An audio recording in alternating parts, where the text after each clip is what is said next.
రాష్ట్రాల్లో భానుడు భీకర రూపం దాల్చుతున్నాడు. Parts of Telangana are facing a heat wave with the mercury hovering above 40 degrees. బయటికి వెళ్దామంటేనేమో ఎండలు మండిపోతున్నాయి. ఇంట్లో కూర్చుందామంటేనే ఉక్కపోత. ఫ్యాన్ వేస్తే చల్లగాలి రావడం ఏంటో గానీ, ఆ మేడ పైనున్న వేడంతా మొహం మీద కొట్టినట్టుంటుంది. సో, దీనికి సొల్యూషన్ ఏంటి అని గూగుల్‌లో వెతికితే కూల్ రూఫ్స్ గురించి తెలిసింది. సో, ఈ వీడియోలో మా బిల్డింగ్‌కి వేసిన cool roof process end to end చెప్పబోతున్నాను. అది మాత్రమే కాకుండా నాకైన ఖర్చెంత, ఇప్పుడు దొరుకుతున్న బ్రాండ్స్ ఏంటి, ఒక కూల్ రూఫ్ కొనే ముందు మనకి తెలియాల్సిన విషయాలేంటి అనేది ఈ వీడియోలో డిస్కస్ చేయబోతున్నాను. అయన్నొద్దు, పాయింట్కి రా. ఓకే, మన విఐపీస్ కోసం ముందు నా రిజల్ట్స్ చెప్పబోతున్నాను. ఏం బ్రాండ్ పెయింట్ వేశాను? నేను కొన్న బ్రాండ్ వచ్చేసి Lumin X solar reflective cool paint. ఎంత ఖర్చు అయింది పెయింట్కి? ఏరియా వచ్చేసి 100 square yards roof area. So అది స్క్వేర్ ఫీట్స్లో కన్వర్ట్ చేస్తే సుమారు 900 స్క్వేర్ ఫీట్స్లోకి ఉంటుంది. సో నేను అమెజాన్లో చూసిన దాని ప్రకారం ఈ పెయింట్ 10 లీటర్స్కి సుమారు 300 నుంచి 450 స్క్వేర్ ఫీట్ కవర్ చేస్తుంది అనేసరికి నేను 20 లీటర్స్ డబ్బా కొన్నాను. సో 10 లీటర్స్ డబ్బా వచ్చేసి 3799, అంటే 3800 రౌండ్ ఫిగర్ అయింది. సో 2 డబ్బాలకి 7600 రూపీస్ అయింది. వేసిన తర్వాత ఎంత టెంపరేచర్ తగ్గింది? నాకు రూమ్లో వేయక ముందు వేసిన తర్వాత అబ్జర్వ్ చేసిన దాని ప్రకారం ఒక 4 నుంచి 6 డిగ్రీస్ టెంపరేచర్ తగ్గినట్టయితే అనిపించింది. ఎంత పీక్ టైంలో అయినా కానీ, మధ్యాహ్నం టైంలో 2కి 3కి ఆ టైంలో చూస్తే. ఇప్పుడు నేను కూల్ రూఫ్ వేసిన ప్రాసెస్ గురించి మనం డిస్కస్ చేసుకుందాం. ఈ ప్రాసెస్కి 2 స్టెప్స్ అయ్యాయి. First one deep cleaning, second one వచ్చేసి పెయింటింగ్. 2 కోట్స్ పెయింట్ వేశాను. ఫస్ట్ డీప్ క్లీనింగ్ అప్పుడు మా టెర్రస్ పైన రకరకాల పూల కుండీలు, చాలా సామాన్లు ఉండేసరికి నేను ఈ పనిని 2 భాగాలుగా విభజించాను. ఫస్ట్ ఏంటంటే ఒక హాఫ్కే వేద్దాము, ఆ ఒక హాఫ్లో ఉన్న సామాన్లన్నీ ఇంకో హాఫ్లో పెట్టేసి పెయింటింగ్ వేద్దామని చేశాను. అండ్ దాని తర్వాత సెకండ్ హాఫ్కి కూడా సేమ్, అక్కడ సామాన్లన్నీ పెయింట్ ఎండిపోయిన తర్వాత ఇటు జరిపేసి అదంతా క్లీన్ అండ్ పెయింట్ వేద్దాం అనుకున్నాను.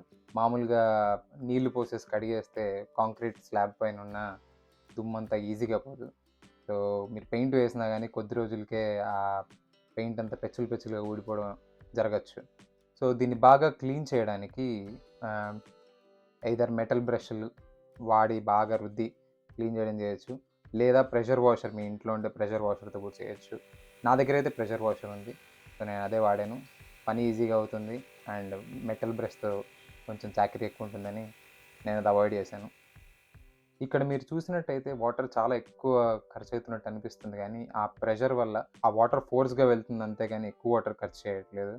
సో ఈ మొత్తం హాఫ్ బిల్డింగ్ రూఫ్ని కడిగేయడానికి నాకు అరౌండ్ ఒక హాఫ్ ట్యాంక్ వాటర్ ఖర్చు అయింది అంతే. నెక్స్ట్ మార్నింగ్ లేచేసరికి చూస్తే ఈ మేడంతా పూర్తిగా ఆరిపోయింది. సో ఇప్పుడు ఫస్ట్ కోట్ పెయింట్ వేయడానికి రెడీ. సో ఈ పెయింట్ అనేది వచ్చేదే లిక్విడ్ ఫామ్లో వస్తుంది. అది చాలా చిక్కగా ఉంటుంది కాబట్టి 10% నుంచి 20% వాటర్ కలుపుమని. అంటే ఇప్పుడు 10 లీటర్స్ బకెట్, ఇది 10 లీటర్స్ బకెట్, దీనికి సుమారు 1 లీటర్ నుంచి 2 లీటర్స్ వరకు వాటర్ కలపచ్చు. నేను ఒక్కడనే కష్టపడడం చూడలేక మా నాన్నగారు నాకు హెల్ప్ చేశారు ఈ విషయంలో.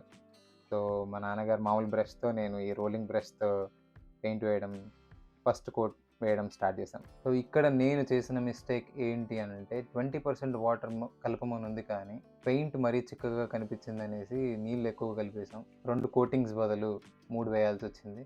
ఇది పెద్ద మిస్టేక్ ఏం కాదు, కానీ వేయడానికి కొంచెం టైం పట్టింది అంతే. ఈ పెయింట్ ఆన్లైన్లో కొనే ముందు ఫస్ట్ మా ఇంటి దగ్గర హార్డ్వేర్ అండ్ పెయింట్ షాప్లకు వెళ్ళి అసలు ఏమేమి కూల్ పెయింట్లు వాళ్ళు అమ్ముతున్నారు చూద్దామని చెప్పి వెళ్ళి వాళ్ళని అడిగితే అందరూ ఒక 250 రూపీస్కి దొరికే సున్నం సజెస్ట్ చేశారు. అది చీప్గా, కానీ అది వేయగానే గట్టిగా వర్షం కొట్టిందంటే మొత్తం వెళ్ళిపోతుంది పెచ్చులుగా లేచి. అది కాకుండా వేసిన తర్వాత ఆ మేడ పైన నడవాలంటే కాళ్ళకంతా సున్నం అంటుకుపోతుంది. సో నేను మరి ఏదన్నా కాళ్ళకు అంటుకోకుండా ఉండేది ఏమన్నా ఉందా అన్న అంటే, Asian paints dam proof paint తీసుకో బాబు అన్నాడు. సో డ్యామ్ ప్రూఫ్ అంటే వాటర్ ప్రూఫ్ పెయింట్. మా ఇల్లు రూఫ్ సుమారు 100 గజాలు ఉంటుంది, అంటే సుమారు 900 స్క్వేర్ ఫీట్. అది కవర్ చేయడానికి ఎంత అవుతుందన్న అంటే ఒక 20 లీటర్స్ పెయింట్ డబ్బా పడుతుంది బాబు. కానీ అది వేసే ముందు ప్రైమర్ కూడా వేస్తే ఈవెన్గా ఉంటుంది. ప్రైమర్ ఎందుకు వాడతారంటే ఈ కాంక్రీట్ది రఫ్ సర్ఫేస్ కాబట్టి ఆ ఫస్ట్ ప్రైమర్ వేయగానే ఆ రఫ్ సర్ఫేస్ అంతా స్మూత్ చేస్తుంది, దానిపైన పెయింట్ స్మూత్గా వేసేయచ్చు అన్నట్టు. సో ఇప్పుడు ఈ 20 లీటర్స్ డబ్బాకి దగ్గర దగ్గర 8,000 నుంచి 9,000 అవుతుంది. అండ్ ఈ ప్రైమర్ 10 నుంచి 15 లీటర్ల వరకు ఖర్చు అవుతుంది అన్నాడు. అది వచ్చేసి ఇంకా అడిషనల్ 3,000 వరకు ఖర్చు అవ్వచ్చు. సో ఇన్ టోటల్ 10,000 నుంచి 12,000 వరకు అవుతుంది అనేసరికి అప్పుడు ఆలోచించాను, నాకు ఇప్పుడు వాటర్ ప్రూఫ్ పెయింట్ అవసరం లేదు, కానీ తక్కువ ఖర్చులో ఒక 2-3 ఇయర్స్ వచ్చేలాగా ఉన్న పెయింట్, కూల్ రూఫ్ పెయింట్ కొందామని ఇంటికి వచ్చేసి ఇంకా ఆన్లైన్లో, అమెజాన్లో, ఫ్లిప్కార్ట్లో చూడడం వెతికాను. అక్కడ ఈ లూమినిక్స్ ఇంకా ఎక్సెల్ కూల్ కోట్స్ కంపేర్ చేసి ఇంకా ఎక్సెల్ కూల్ కోట్ కొంచెం కాస్ట్లీ ఉండేసరికి ఇంకా లూమినిక్స్ కూల్ కోట్కే సెట్ అయిపోయాను. అదే కాకుండా ఆ వెబ్సైట్లో నేను ఇప్పుడు చేసినంత రీసెర్చ్ అయితే అప్పుడు చేయలేదు. అప్పుడు ఆన్లైన్లో ఏమైనా మెన్షన్ చేసిందంటే 10 లీటర్స్ డబ్బాకి సుమారు 300 నుంచి 450 స్క్వేర్ ఫీట్ వరకు పెయింట్ కవర్ చేస్తుంది అనేసరికి ఇంకా అదే తీసుకున్నాను. కానీ తీరా వీళ్ళ టెక్నికల్ డేటా షీట్స్ చూస్తే ఆల్మోస్ట్ అన్ని పెయింట్లు అంతే కవరేజ్ ఇస్తున్నాయి. అంటే ఒక లీటర్కి 25 స్క్వేర్ ఫీట్ వరకు కవరేజ్ ఇస్తున్నాయి సుమారు. సో ఇప్పుడు మనము ఈ క్లీనింగ్ అండ్ పెయింటింగ్ ప్రొసీజర్ చూసేసాం కాబట్టి ఇప్పుడు ఆన్లైన్లో ఏమేమి బ్రాండ్స్ దొరుకుతున్నాయి, పాపులర్ బ్రాండ్స్ మాత్రమే నేను రివ్యూ చేస్తున్నాను. ఇప్పుడు ఆన్లైన్లో ఎక్కువగా దొరికేవి ఏంటంటే ఎక్సెల్ కూల్ కోట్ ఒకటి, లూమిన్ ఎక్స్ కూల్ కోట్ ఒకటి, ఇప్పుడు కొత్తగా వచ్చింది నిపాన్ పెయింట్. దీని గురించి నాకు పూర్తిగా ఇన్ఫర్మేషన్ తెలియలేదు, కానీ వీలైనంత తెలుసుకొని పెట్టాను. అండ్ ఫోర్త్ వచ్చేసి మన హార్డ్వేర్ అండ్ పెయింట్ షాప్స్లో దొరికే Asian dam proof paint. So ఈ నాలుగిటి నేను కంపేర్ చేస్తున్నాను. ఈ కంపారిజన్లో నేను వాటి ప్రైస్, వాటి కవరేజ్, వాటి ఎస్ఆర్ఐ వాల్యూస్, వాటి టైప్, వాటి సర్టిఫికేషన్, ఇంకా డ్యూరబిలిటీ చెక్ చేస్తున్నాను. Excel cool coat, Lumin X cool coat price range same రేంజ్లో ఉన్నాయి, కవరేజ్ కూడా సేమ్ రేంజ్లో ఉన్నాయి. ఎస్ఆర్ఐ వాల్యూ కూడా ఎక్సెల్ కూల్ కోట్ కొంచెం ఎక్కువ ఉంది లూమిన్ ఎక్స్ కన్నా, కానీ Lumin X price Excel cool coat కన్నా కొంచెం తక్కువ ఉంది. ఇప్పుడు మనం ఏషియన్ పెయింట్స్ డ్యామ్ ప్రూఫ్కి వచ్చేసరికి డ్యూరబిలిటీ చాలా ఎక్కువ ఇచ్చారు, గ్యారంటీ 10 years గ్యారంటీ ఇస్తున్నారు. కానీ ఎస్ఆర్ఐ వాల్యూ కొంచెం తక్కువ ఉంది Excel cool coat and Lumin X cool కోట్తో కంపేర్ చేస్తే. ఎందుకంటే ఏషియన్ పెయింట్స్ వాళ్ళు ఎక్కువ వాటర్ ప్రూఫింగ్ ఫోకస్ ఎక్కువ ఉంది వాళ్ళది, కానీ రేట్ వచ్చేసి ఆల్మోస్ట్ 1,000-1,200 ఎక్కువ ఉంది. కానీ నేను కొనే ముందు మాత్రం వాళ్ళ ప్రతి కంపెనీది టెక్నికల్ డేటా షీట్ ఆన్లైన్లో, గూగుల్లో వెతికితే దొరుకుతాయి. వాటిల్లో ఇంకొంచెం డీటెయిల్గా మీకు మెన్షన్ చేస్తారు. సో అవి కంపేర్ చేసి కొనడం బెటర్. కూల్ రూఫ్ కొనే ముందు ఒక ఇంపార్టెంట్ విషయం గుర్తుపెట్టుకోవాలి. అదేంటంటే ఎస్ఆర్ఐ అంటే సోలార్ రిఫ్లెక్టెన్స్ ఇండెక్స్. పచ్చి తెలుగులో చెప్పాలంటే సూర్యరశ్మి ప్రతిబింబ సూచిక. అర్థం కాలేదు కదా, చెప్తాను. ఇప్పుడు మనం కొన్న పెయింట్ వల్ల మన రూఫ్ ఎంత చల్లగా అయిందనేది 2 విషయాలు గమనించి తెలుసుకోవచ్చు. ఫస్ట్ వచ్చేసి సోలార్ రిఫ్లెక్టెన్స్ అండ్ సెకండ్ వచ్చేసి థర్మల్ ఎమిటెన్స్. సోలార్ రిఫ్లెక్టెన్స్ అంటే సూర్యరశ్మిలోంచి వచ్చే కాంతి మరియు వేడిని ఎంతవరకు రిఫ్లెక్ట్ చేయగలుగుతుంది పెయింట్ వేసిన సర్ఫేస్.